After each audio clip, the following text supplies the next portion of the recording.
Alright, titles change.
Alright, we should be good to go.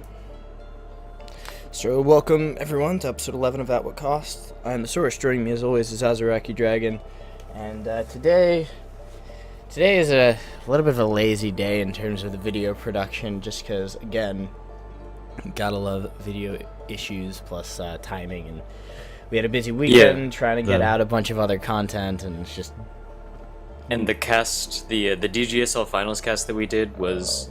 delayed so much because of technical issues, and just pulling streams off of Twitch usually ends up having some sort of problem with it. Sometimes I do that as well, and there's still problems with it, so unfortunately we weren't able to get out the cast until, what was it, yesterday? Yeah, that was yesterday. Yeah, so we're sort of scrapped a little bit together today. That's alright though. Yeah, we'll still have an episode for you guys, so we were gonna talk about 5 form, but we'll do that one another day because I don't think that's gonna be going away anytime soon. So we do have 2 things to talk about. We've got Tess, some early impressions on her. We'll probably talk about her more over the course of a couple of episodes, just because, you know, we'll be seeing her a lot. And we're also going to talk about double AD carry, which is coming up because everybody wants to play Tess. Same thing sort of happened when Kensu came out. Everybody wanted to play the new Shaper, so you get a Tess in almost every game, or, you know, a Kensu in every game, or a Mina in every game. You know, when a new Shaper comes out, everybody wants to play them, and that's fine, but not at the sacrificing of your team comp. And the problem with that is people will do it anyway. You know, everyone's trying to figure out where Tess fits, so it's like, is she a gladiator? Is she a tactician? Is she a predator? And what winds up happening is you get more than one AD carry in the game. And that would have been fine a while ago. Like, it can still sort of work, but only if you have, you know, a specific set of other Shapers, because what happens is everybody goes armor. Everyone stacks on armor, and then there's nothing you can do about it. So, let's... Yeah, part of it also relies on your own team comp. You mentioned you want magic damage to average that out, but you also want a tanky line. And that's hard to do. There aren't... 280 carries need peel. There aren't any tanks who do magic damage right now. Yeah, that's... Desecrator does, though, I think, right? Yeah, but you can't really... It's hard to... Desecrator does do magic damage, but it's hard to get his magic damage and build tanky.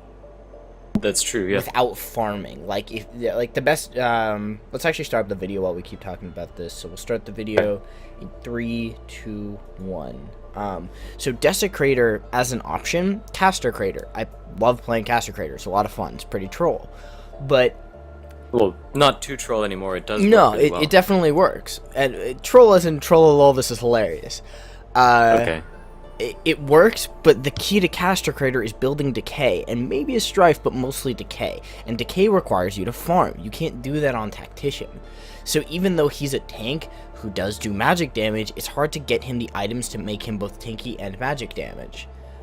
He can't really jungle either. His jungle clear is pretty bad, so you can't send him off into the jungle to go solo clear and then show up in lane. And, you know, that's, again, one of the other problems with just the way the double AD carry meta is. So this episode is about the value of double AD carry and what happens when you don't build the comp around it. And we didn't. We have one source of magic damage. And it's... I don't think I'm in this game. No, this was a solo queue game. I was trying to get you the game that we were in, which was a different test game. Yeah, and then you sent it to me 10 minutes before we go live. Well, I tried sending it to you like 20 minutes before we went live.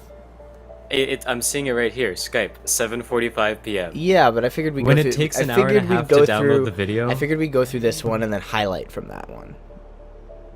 It's still anyway. Like it would take 2 hours to download that other video, and we'd be offline by then. Yeah. Hopefully that stops being a thing and we get spec mode. Either way, so our team composition has one source of magic damage, and that's just Zalgus, and that's a great source of magic damage. You forgot to change the overlay. Oh, whoops.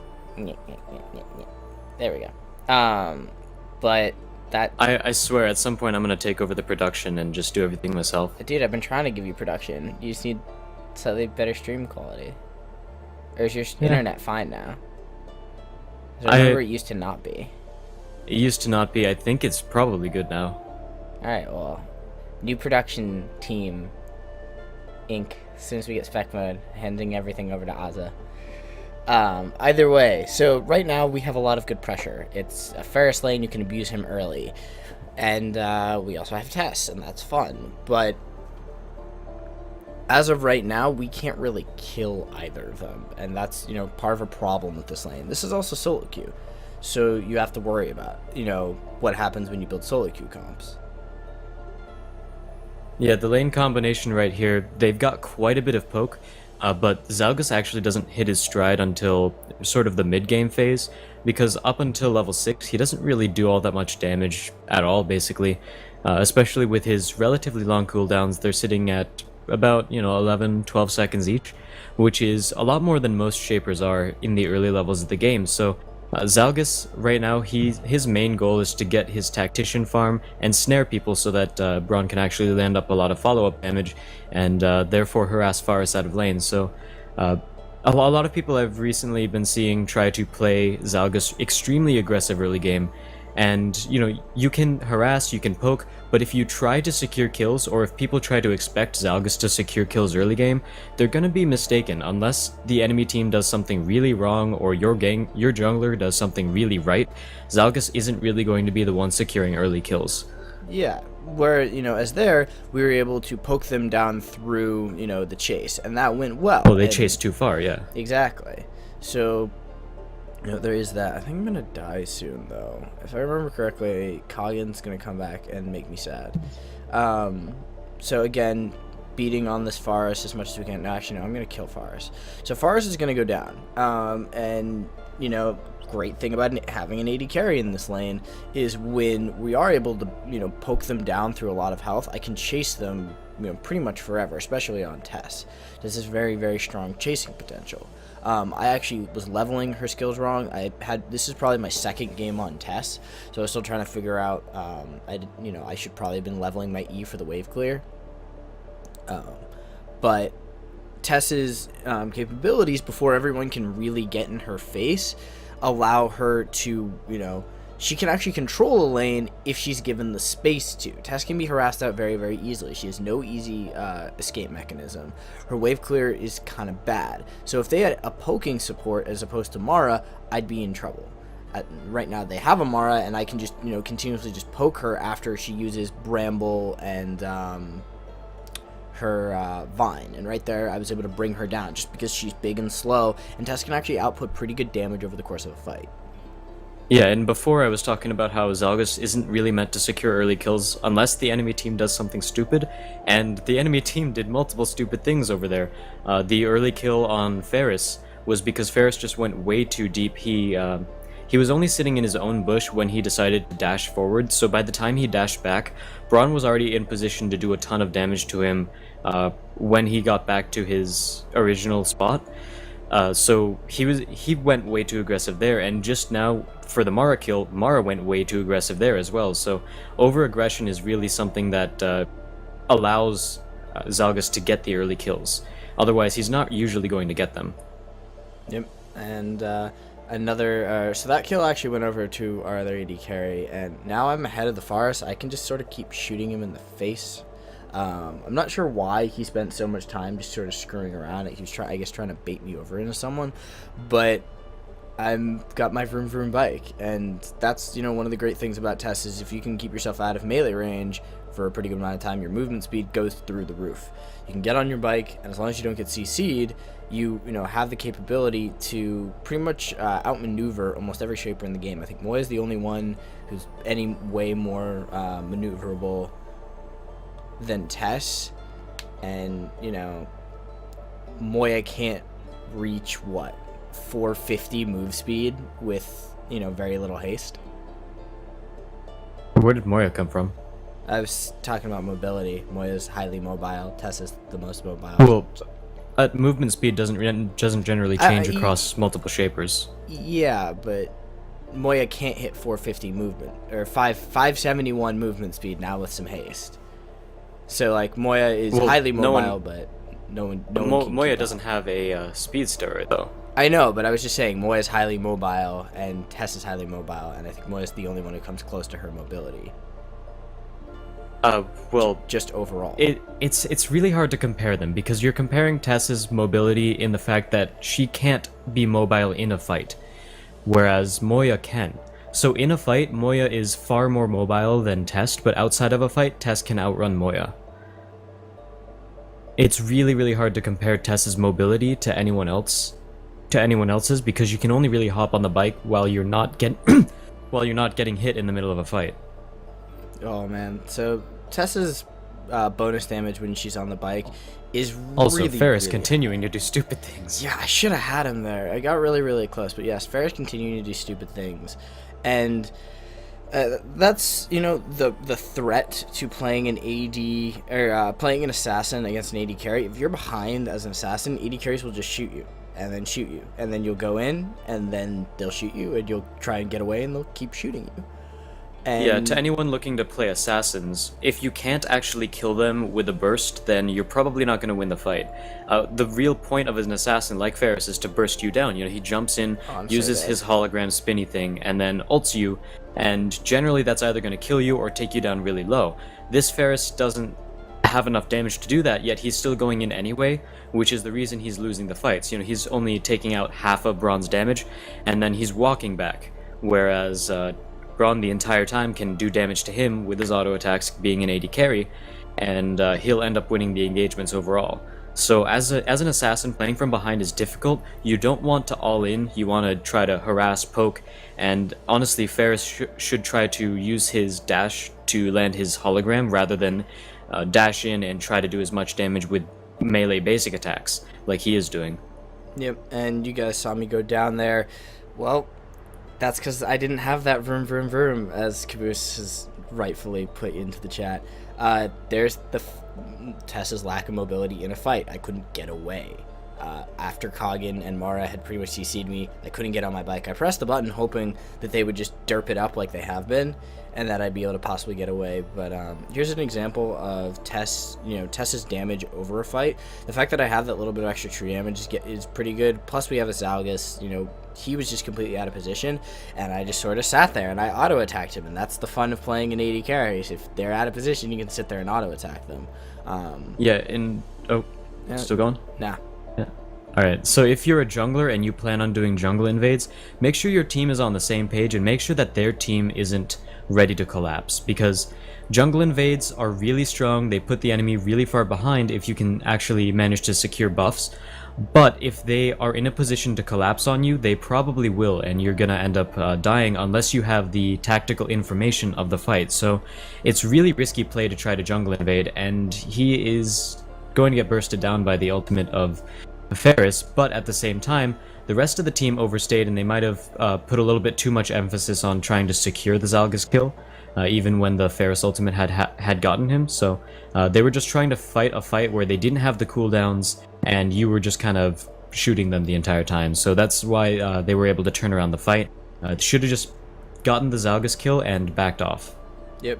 And if you guys haven't looked too much at the new patch, Abolition is great on pretty much every AD carry right now. Abolition as an early item, a lot of carries will build Abolition into Ruin. Abolition is that arrow-shaped item. I have built it early because the on-hit damage from Abolition makes it so my auto attacks right now, as you can see, are doing about 132. I clearly do not have 132 power or auto attack damage between my auto attacks and my power. Because of the bonus on Abolition, I'm able to output so much more damage in the early to mid game. We're only about 11 minutes in, mid game won't hit for about another 10-ish, and I'm already hitting for, 20 more power than I've got. That's going to allow me to control a lot of the game. Also, especially against Amara, who, is going to have all of that maximum health, I can already start working towards an early Ruin. Ruin, if they have a very health-based comp, so Mara and Viana, an early Ruin isn't going to be that bad. There's a lot of support items that build Ruin. I sort of got dueled down there. We traded 1 for 1. We'll actually pick up the second kill just because their Mara was low. And, a little bit of a bonus to having more than one carry in a lane. If you're both in a good position, you can pick up a nice number of kills. I don't remember. No. If you're trying to do the math, then yes, you can get one of those items and Abolition. Yeah, I was doing the math. I was also deciding which one I wanted more. Yeah, Conquest procs better in terms of the early game because it'll just straight up give you 3 procs of Conquest, which, if you don't know what Conquest does, it adds 120% of your power plus 50 damage to any auto attack you use directly after using an ability. Now, the fact that Tess's Q applies on-hit effects, that means she can use her Q, that counts as using an ability, and as soon as it hits a target, it applies the on-hit effect. So it's a really strong item on Tess, and Ruin is not quite worth it yet, because if you look at their team, they don't really have a lot of health yet. So he can actually end up waiting for the Ruin, and Abolition will end up doing more damage than Ruin would. Also, I guess everybody in this team fight just clumped up a little bit too much on your team, and they also fought too much before you and I think maybe Nisa got there. Yeah, there was no AD carry there, and our Renzo was going ham. I also got this weird bit of lag, and I know some people have been talking about the lag that's been going on the servers. I got one of those lag spikes where it wasn't that bad, but it was enough FPS that I didn't change targets quickly enough. We were completely out of position. That's not why we lost the fight. We lost that fight because we were focusing a Kagen, and Renzo was just in the middle of 3 of them. He ate the ultimate from Varion, and that sparked to all of us, and, Kagen got off a nice 2-man stun. And me and Nisa couldn't get anywhere near it. Also, now's a really good moment to look at those items. They had a Prosperity, double armor on Mara, and an Order on Kagen. And this is where the double AD carry comp starts to run into trouble. We don't have that much magic damage. We've got a Zalgus. Our Zalgus is doing pretty well. He does good damage. And, I'm starting to build Ruin, which will do some health percentage, and, I'll eventually rotate into some other items, except they already have an Order, so I don't hurt Mara at all. Or, I don't hurt Kagen at all. And Mara's got a Prosperity, which is already a huge amount of armor. Plus, she stacked on 2 more Resiliences. I'm starting to become useless. And that's not good, because all I have is Conquest Abolition. Did you build Betrayal this game? I don't even think I got there. You should have built Betrayal this game. No, I don't even think I got enough. I think I got Ruin, and then just couldn't get any more. Oh, okay. I don't think the match even gets to that point. Because Betrayal is one thing that you can do to combat that, especially as Tess, who's got that on-hit proc on her Q. And what Betrayal does is it adds magic damage to every one of your auto attacks, 40 flat magic damage, which is a fairly decent amount, and it's also magic damage which can help proc everything. against people who are stacking armor, so it'll actually end up doing quite a bit of damage. And on top of that, it's going to give you a little bit of extra safety I've against, shot Mara say, like Faris. 3 times and didn't do anything until, you know, I'd hit her like 3 or 4 times. I think I'm gonna... Oh, God, if we'd gotten off that chain. That Faris had a really good juke there. I think I make it away. Yeah, I don't get killed here. But, again, our other AD carry is off getting dueled by their King of Masks, who's just all damage. We now officially don't have enough to actually protect anyone, and that's a problem. Mara is now running right through and is probably going to kill somebody else. King of Masks is there, and I think he got picked. No, he didn't get picked. Zalgus is here. He's gonna die. Oh, no, yeah, King of Masks did die. So they now have walked over us with 2 bruisers, an assassin, an AD carry, and a burst mage. And, like, we only have... We have 2 bruisers, but we've got no burst, and that's our biggest problem here. Like, I'm shooting this cog in, and he doesn't care. That was a empowered conquest proc Q, and I only got him to about 1/3 of his health. Like, I'm starting to hurt him a little bit because of the conquest damage, but if I'm just auto attacking and I don't have an ability up, I'm not doing enough damage. Yeah, and again, one of our goals here at What Cost is to teach people about the game, so if you guys in chat have any questions about how Dawngate works or how you can improve your play, feel free to talk about them and we will try to answer them on the spot. Our casts are usually, you know, once we're in the cast, we generally don't respond to chat too much, but at What Cost is all focused about helping people learn how to play and all that, so if you guys have any questions, make sure you put them there and we'll try to answer them as fast as we see it. Yeah, I think I actually try and go for armor penetration, because I'm not really being killed by their mages. I was able to stay away from their mages most of the time. I'm mostly dying because I can't get through their tanks. And, like, eventually the mages get to me. Yeah, like, boom. I just took him down to less than half health. We're going to pick up a nice kill here because he has to blink back or he dies. And when he blinks back, he dies. So that was good. But we're still running into the problem that I can't touch their tank line at all. Because the only one with any health is Mara. Everything that Kagan has is complete resistances. So Mara's going to go in and, like... Look at how little damage we dealt to her with a couple of abilities and a few auto attacks. Like, she doesn't care at all. And it's another problem that I did mention, the 5 form build that I was talking about. That I had mentioned. But right now, armor is very, very strong in Dawngate. Armor is effective against mages and carries, because mages still auto attack in this game. So you have to, you know... be careful about how much physical damage you put on a team. If we'd had Desecrator instead of Renzo, that might have been enough magic damage to offset the situation. That would have been a good option. Or maybe if we'd had an initiating support, at that point we might have been too squishy, but you know, it still would have been an option. Like right now, we're trying to get through that Coggin and we can't. Between me and, you know, like, Nisa just hit him and Q'd. That should hurt, and it doesn't. Yeah, and basically the mid-game armor stack is... Oh, damn, yeah. Lag is real. The servers have been pretty unstable recently, and even the Across the Gate, the ATG tournament that happened yesterday, several of those games actually had to be remade because of the server instability, so something is going on. I don't know if anyone actually knows what it is, but... yeah, the Dawngate servers have been kind of freaky lately, and it's unfortunate, and it impacts quite a few games. Yeah, oh, there you go again. Yeah. I thought I had just, like, misclicked and stopped, and I was like, wait, no, I went vroom vroom faster than one can vroom vroom.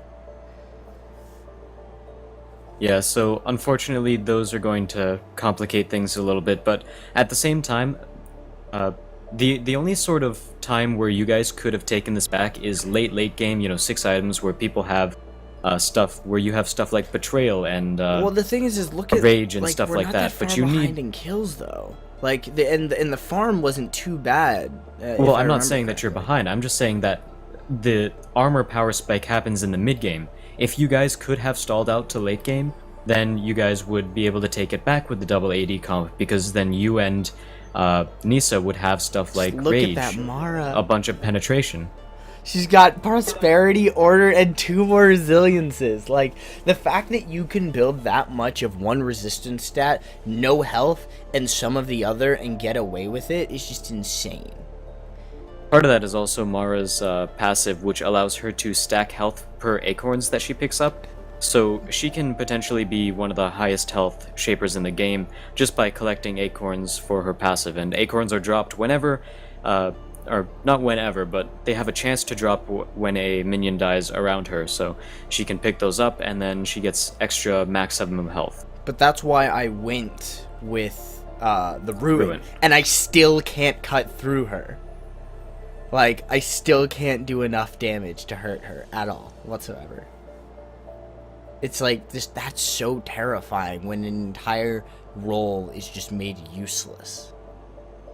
So yeah, when you're put into a situation like this, the best thing to do would be to turtle it up, try to defend your towers as much as possible, use the wave clear, because double AD carry does give you a good amount of wave clear, and as long as you are good about your positioning, I'm talking about your entire team here, your entire team needs to be good at their positioning.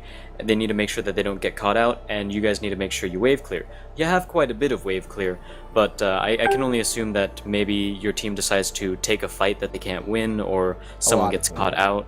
So like here, we got the Kogan. That should be the end of it.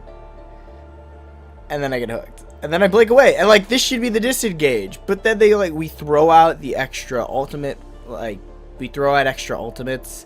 And, even I'm at fault. I threw out my ultimate thinking that we were going to continue the fight, and then everyone stepped away. So, yeah, so, there was part of solo queue miscommunication, and then the lag is real! Oh, man. I saw the last... So, this right here, we should not be in a freaking corridor against this team. They have not even a corridor, AoE. You just shouldn't be fighting. Your team should straight up not be fighting. It doesn't matter where you fight. You can fight in the open spot, and it's not going to matter. You guys are still going to end up losing the team fight. Yeah, we've got low health care. Again, we catch the Kogan, and Zalgus uses his damage, and then nothing else touches him. And yeah, part of that is yes, this is a MOBA. Your build matters, and counter building, and figuring out the appropriate items to handle certain situations is part of the gameplay. But with that in mind, don't go double AD carry for this exact reason. No.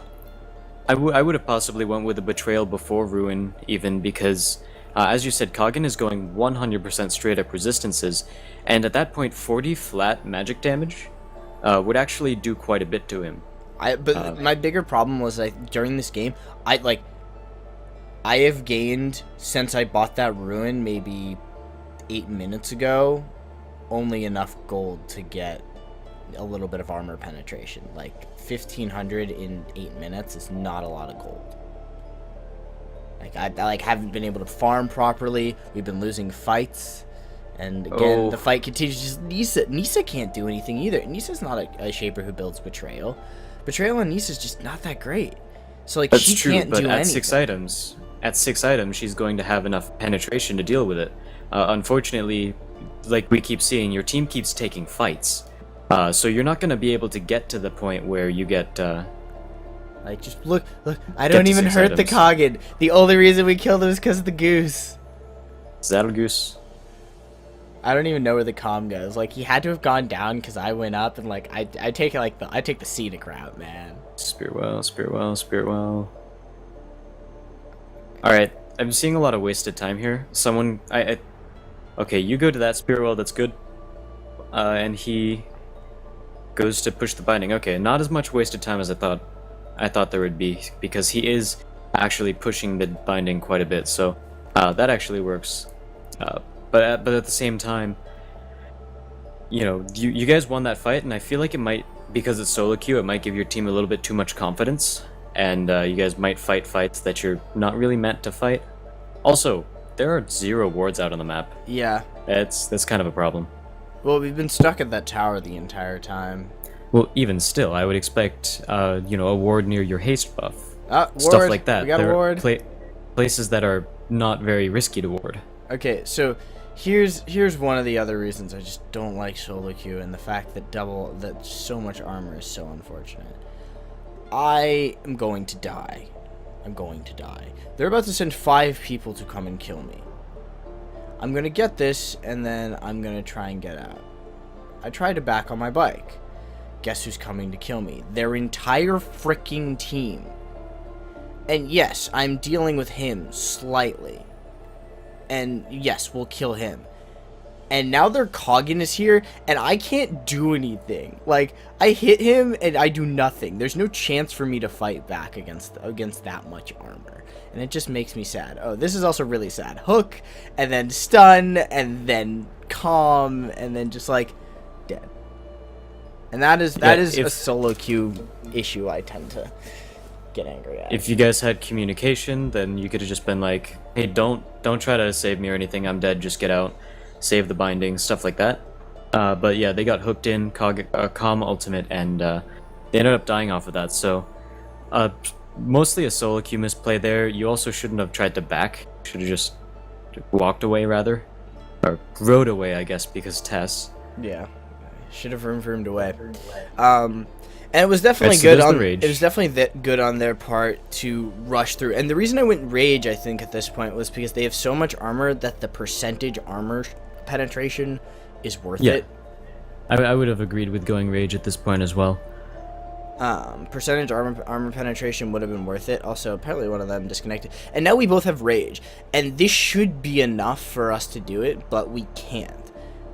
Again, still, just because of Order's passive, which is just a really strong item against the double AD carry comp. If you see 2 AD carries, one of your tanks is the best build in Order. Order reduces just on hit percentage of... It's percentage, right? 15% of any auto attack. Yeah, so just gone. I think I wanted assimilation. I like wanted assimilation for like some specific reason. Yeah, I think you're not... I seriously think Betrayal is a good option. Yeah, I mean, I don't know. I just wasn't scared of their magic damage. I don't like building Betrayal unless I'm scared. No, here's the thing. Betrayal is still going to be a good item for you, even if they don't have a lot of magic damage. Yeah, no. First of all, Ferris is enough magic damage to worry about, and second of all, even if they only have 1 magic damage shaper, I would still go Betrayal. Betrayal in this situation where they're building so much armor would give you 40 flat damage because none of them are building magic resist. Indeed. So you're going to be doing the full 40 damage from here's me dealing the Kogan. Hey guys, Kogan, and I die, and like I didn't even get through a third of his health with maybe 5 auto attacks and something else, which made me sad. Our Nisa again, she can't get through the tank. And that's a serious problem because then we can't touch their Varion, and we pretty much just get rolled over here. Zalgus doesn't have enough protection. Part of that was, I think, our Petrus dove a little too deep into their team. We were fighting very, very close to a binding, and I wasn't close enough to everyone. I wasn't behind my tank line. That's another thing. If you're playing double AD carry, you need really good tank line positioning, and you need really good AD carry positioning. Like, if I had been properly behind the Renzo and the Petrus, me and Nisa might have been able to pick a single target to kill, and Zalgus might have been able to pick up another kill on someone else. But if we're not doing that, just Nisa doing 0 damage to him.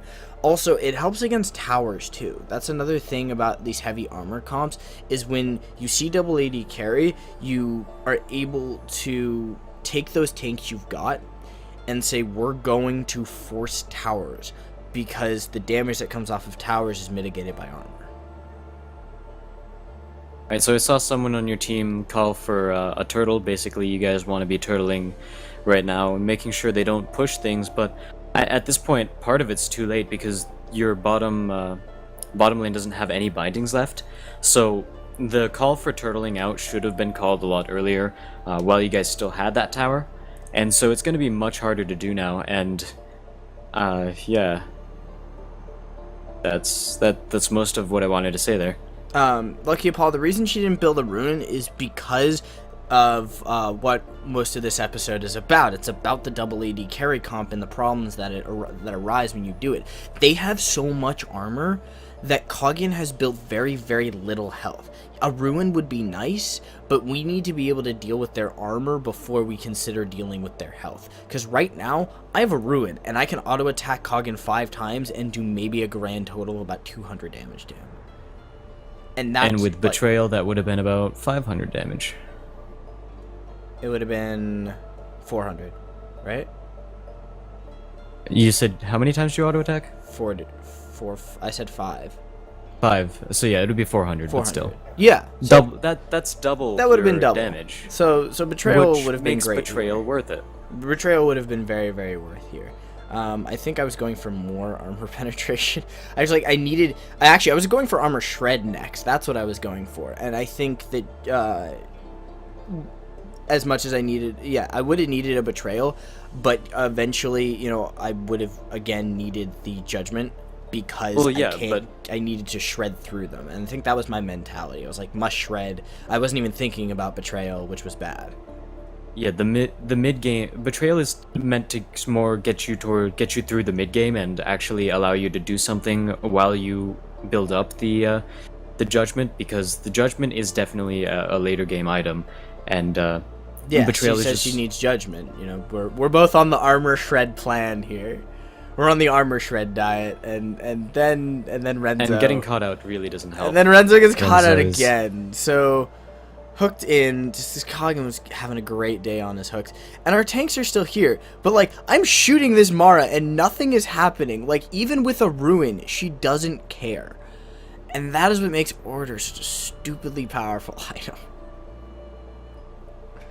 I mean, I think armor overall in Dawngate needs a nerf. This is actually going to wind up being GG. I'm going to try and hop on my bike and sneak past, but I'm just like, I'm zoned, and I'm not going anywhere. So sneaky. And Cobb's got me. I think it's so sneaky. I think armor overall in Dawngate needs a bit of a nerf, because right now, both the combination of, one, the fact that bruisers are still insanely strong in Dawngate, even with the nerfs to most of the bruisers, especially Basco, bruisers are still really, really strong. You can run 2 to 3 bruisers in a game and pretty much get away with it. You know, I would say you can sometimes even run 4 bruisers and kind of get away with it, depending on the composition you're running. And what, you know, that allowed them to do in this situation was that they were like, all right, we can say, since we have these bruisers, and they have double AD carry, we're going to build a lot of armor, and now not just me and the Nisa were in trouble. Petrus and Renzo now did no damage. Petrus and Renzo, Petrus, who was building pretty much full tank, initiate a little bit of damage, and Renzo, who was full tank.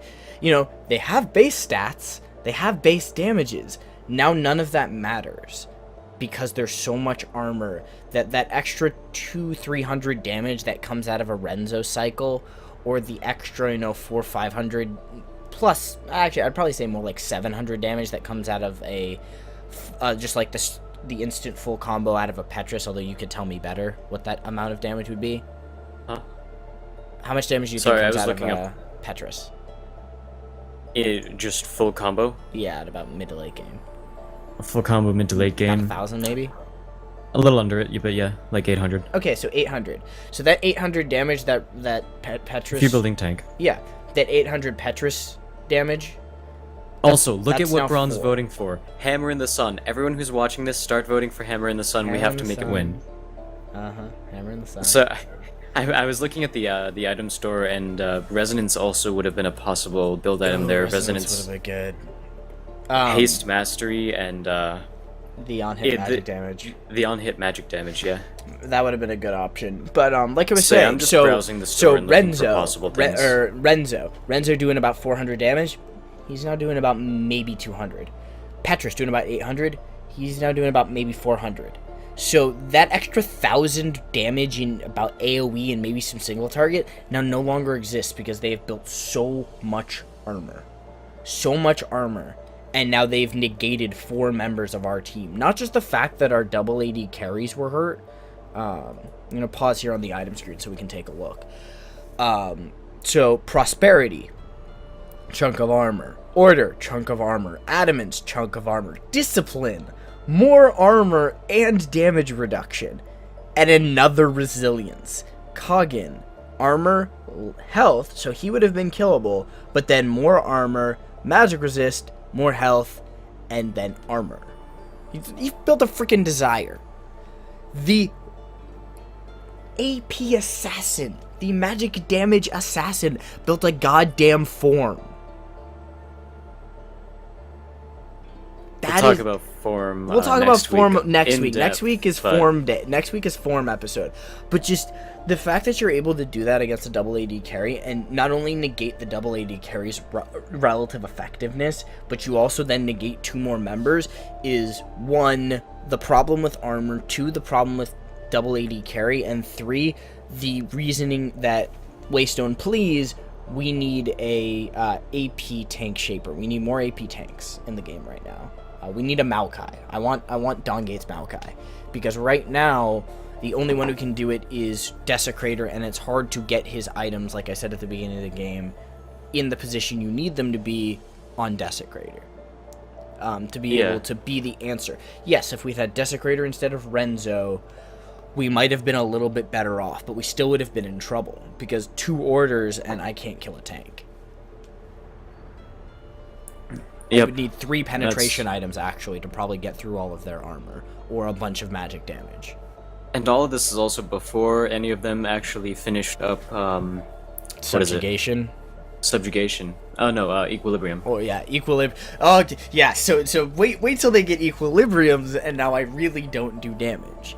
And already, AD carries have problems in Dawngate. If you guys are AD carry players like myself, I play a lot of AD carry in Dawngate. The strongest ones right now are the ones that either do percentage damage, like Michaela, have insane steroids, like Varion, or have mixed damage, like Kensu. Those are, in my opinion, the 3 strongest AD carries. Nisa is actually stupid strong, but only if you are a highly mechanically skilled player. Like, I can't play Nisa at top tier anymore, because I get up there and get wrecked. Because to play Nisa at the top MMR, you need to be really, really fucking good at her. Because she has just so much flat steroid on her W that when she gets late game, she's the queen of crit, and she'll just 2-shot people.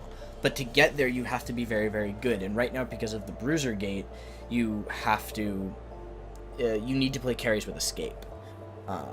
And that's why I think Tess for a little while is going to be underpowered. I think that's a little bit of the worry with Tess. At least as a Gladiator AD carry, she may have a role as a poking tactician, maybe a little bit of a poking predator, but we haven't been able to figure that one out yet.